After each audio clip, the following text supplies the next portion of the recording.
Well, now that the One Big Beautiful Bill has been signed into law, Congress must look ahead to what's next. And that is President Trump's rescissions package aimed at cutting $9.4 billion of wasteful spending. It includes chopping funding for PBS and NPR. Not only is this package vital for giving much needed relief to American taxpayers, but if the package fails, it will be devastating for those who actually care about the fiscal health and prosperity of this country, in my estimation. We're talking about $9 billion when we're running a $2 trillion annual deficit. This is pocket change in the grand scheme of things, but it's a good place to start. Here with me now to discuss this further is the president of the National Taxpayers Union, Pete Sepp. Pete, thank you for being here. Nice to see you again. Same here. In a world of, $5, $6, $7 trillion budgets, yes, $9 billion doesn't seem like much, but you've got to start somewhere to claw that money back, don't you?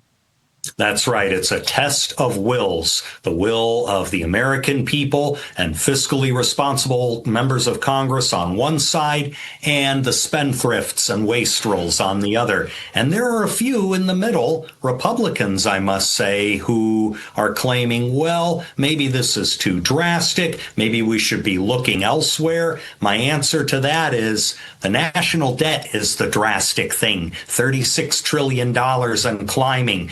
Social Security and Medicare's bankruptcies in 9 years are drastic things. We need to focus on cutting back the wasteful, low-priority spending first, and this is the textbook definition of such spending. We've got to muster the will to get this far so we can go further down the road and tackle even bigger programs.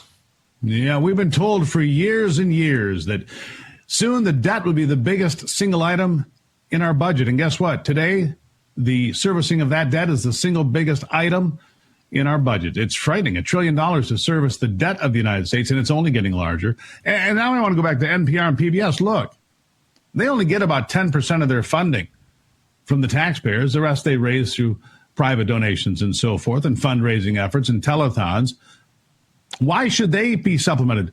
This company doesn't get a 10% bonus check from the government. NBC doesn't. New York Times doesn't. At least I don't think so. The point being is NPR and PBS can compete in the free market like everyone else. What's wrong with that?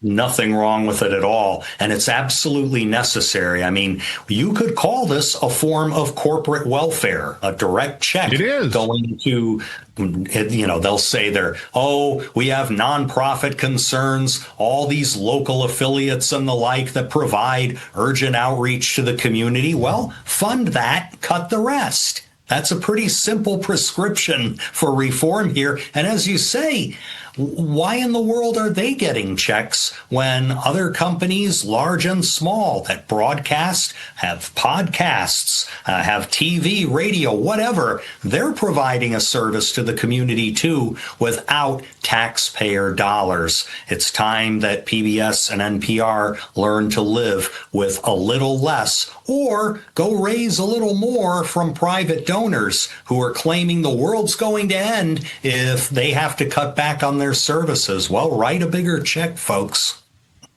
Well, I just did a little soul searching here of the internet. Here's what I found, Pete. I'm going to share this with you and I'll let you react. The president and CEO of PBS, Paula Kerger, apparently is her name. I didn't know that. Her base salary is $1.1 million.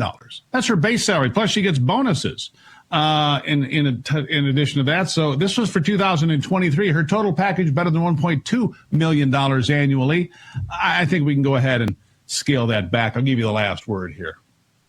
Yeah, absolutely. And much of the other rescissions in this package the president has sent to Congress have to do with USAID.